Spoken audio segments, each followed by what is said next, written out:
The Supreme Court of Ohio recently affirmed the conviction of a Lorain County man who injured a state trooper directing traffic while driving under the influence of marijuana.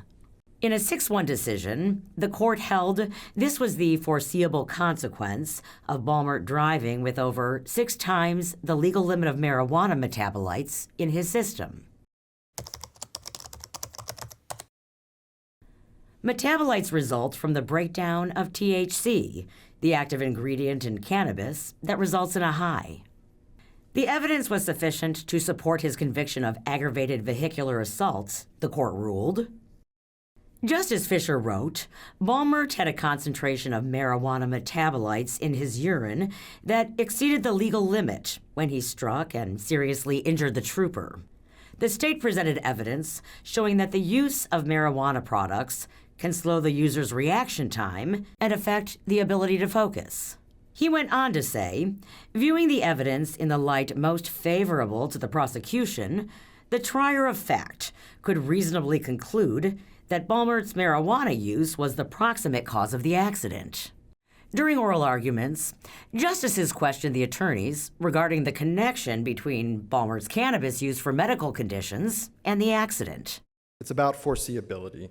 And was it a natural and foreseeable consequence within the scope of risk created by the defendant? As it's not an issue of whether or not the defendant actually foresees it, it's a question of whether or not it's a natural and logical consequence. And based on the field sobriety test and everything, he was under the influence. He was not able to operate a car safely. In a dissenting opinion, Justice Jennifer Bruner noted that Balmert, 55 at the time of the accident, explained that he took hemp and marijuana to treat arthritis and other medical conditions.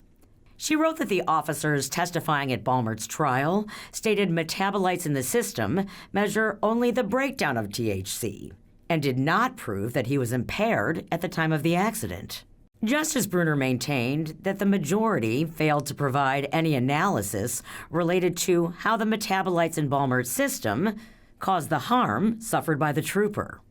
Did he actually testify that the presence of cannabis that was in his system impaired his driving to cause the incident that harmed the state highway patrol officer?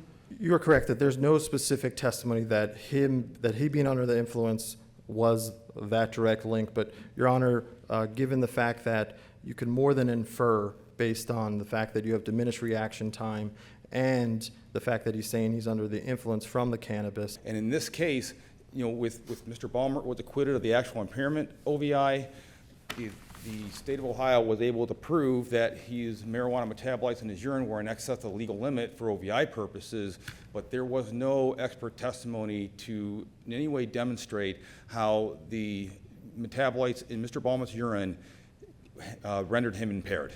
The court's decision affirmed Balmert's sentence of 2 years in prison for the aggravated vehicular assault charge and 3 days of confinement for the OVI.